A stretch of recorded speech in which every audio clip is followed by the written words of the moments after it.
The bulldozers came at sunrise. James Carter stood on the porch of his small lakeside cabin, clutching a worn coffee mug that had a chip on the handle.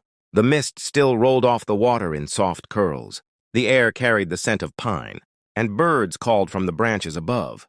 For a moment, it was as if nothing in the world could disturb the peace he had carefully built over the last 20 years. But the rumbling of heavy machinery shattered that illusion. A man in a neon vest stepped out of a truck, a clipboard tucked under his arm. His boots crunched on the gravel path. Behind him, the driver of the bulldozer revved the engine, making the ground tremble. "This property is under order of demolition," the man barked, his voice cold and official, like someone used to breaking bad news without sympathy. James blinked, clutching the mug tighter. "You can't be serious. I paid my taxes. This is my land. My cabin." The man didn't even look at him with pity. "Talk to your homeowners association. We're just here to do the job." James felt his chest tighten. The HOA. It wasn't his first run-in with them.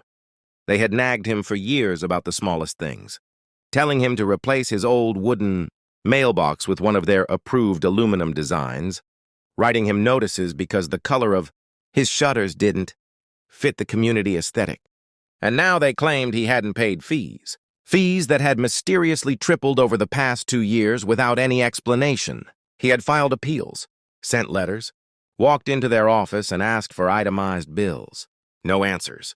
No receipts. Just threats that grew bolder with time. And now, the threat had come to life. The bulldozer moved forward.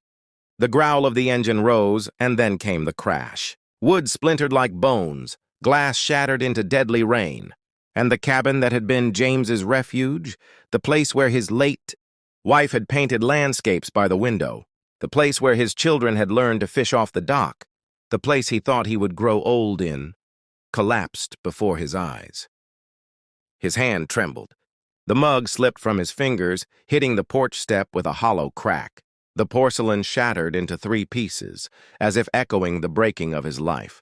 Neighbors stood across the lake watching, some with shock, some whispering behind their hands, and a few with thin smiles, glad the HOA had finally taken care of the stubborn old man who wouldn't play by their rules.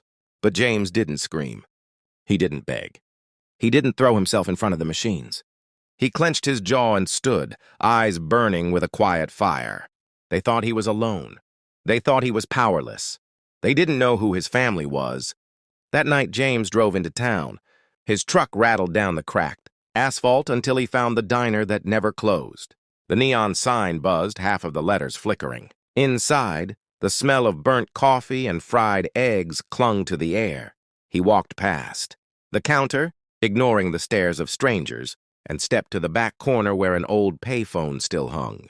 His cell phone had been cut off weeks ago. One more humiliation after losing his wife and trying to stretch his small pension. He lifted the receiver and dialed a number he hadn't touched in years. It rang twice. "Federal Investigations Special Unit," answered a crisp female voice. James swallowed hard. "It's me, Uncle James." There was a pause, then a gasp. "Uncle James? What's wrong? Sarah—" His voice cracked. He forced himself to steady it. "They tore it down. The cabin. The HOA sent bulldozers. Said I didn't pay fees. I lost everything." On the other end, silence. Then the sound of slow, controlled breathing. "Stay put," she said firmly. "I'm coming." Sarah Carter wasn't just his niece. She was an FBI agent, and not the kind that pushed papers. She was the kind that wore a badge with steel in her spine. The kind that showed up in combat boots with a team behind her. And James knew she wasn't the only one in the family who carried authority. By the end of the week, 3 black SUVs rolled up to the lakeside lot where the rubble still sat. Engines hummed low. Doors opened. Out stepped Sarah, her dark suit sharp as armor. Beside her was her brother Marcus, tall and broad-shouldered, an agent with Homeland Security. Their cousin Denise, calm and calculating, worked with the Justice Department.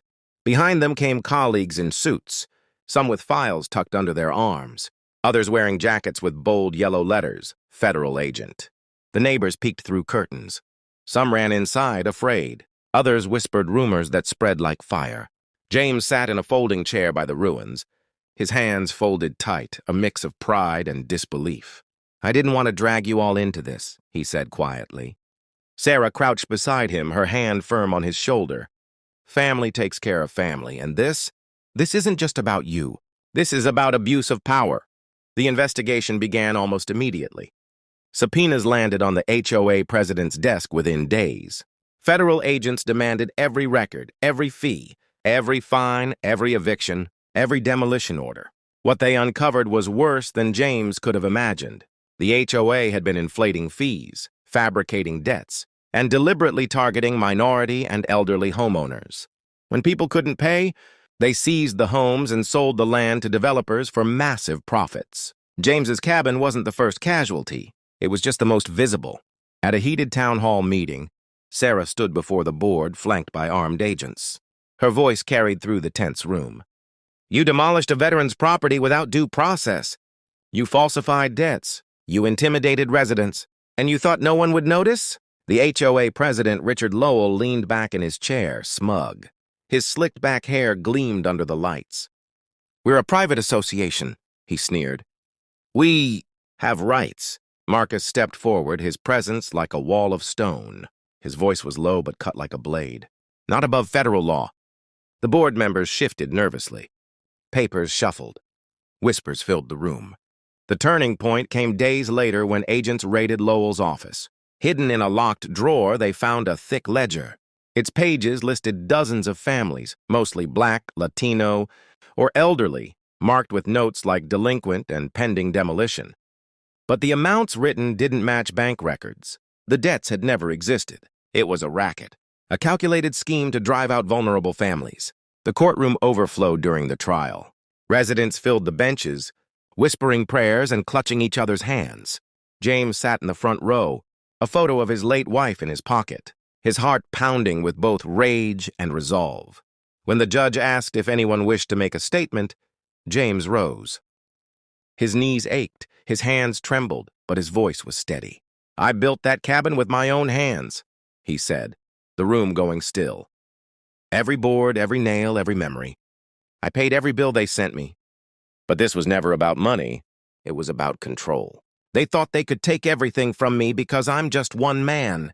But no man is alone when he has family. And no community is safe when bullies like this are in charge. The air was heavy with silence. Even the judge leaned forward. This isn't just about a cabin, James continued. It's about dignity. It's about fairness. And it's about making sure no one else suffers like this again. When he sat back down, Sarah squeezed his hand. The jury's decision came swiftly, guilty on multiple counts of fraud, conspiracy, and civil rights violations. Richard Lowell's face drained of color as marshals snapped handcuffs around his wrists. The smug grin was gone. His empire of intimidation had crumbled. Months later, James returned to the lakeside. The air smelled of sawdust and fresh paint. This time, the sound of hammers and laughter filled the air instead of engines of destruction. Volunteers from the community raised new beams, painted siding, and built with hands eager to right a wrong. Sarah handed her uncle a new set of keys. It won't bring back the years you lost, she said softly. But it's a start. James looked at the new cabin taking shape. Fresh wood, sturdy walls, windows that caught the sunlight just right. It wasn't the same as the one he and his wife had built, but it was proof that injustice didn't get the last word. He hugged Sarah, then Marcus, then Denise. His voice broke. You didn't just give me back a home. You gave me back hope. What happened to James wasn't just a story about one man and his cabin. It was a warning. Power unchecked turns to corruption. Silence allows bullies to thrive.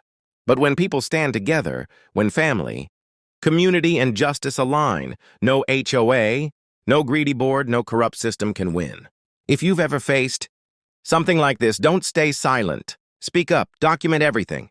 Reach out for help, whether it's legal aid, advocacy groups, or your own community. And if you see someone else being targeted, stand with them. Because James's story could happen anywhere, to anyone. And the only way to stop it is to stand together.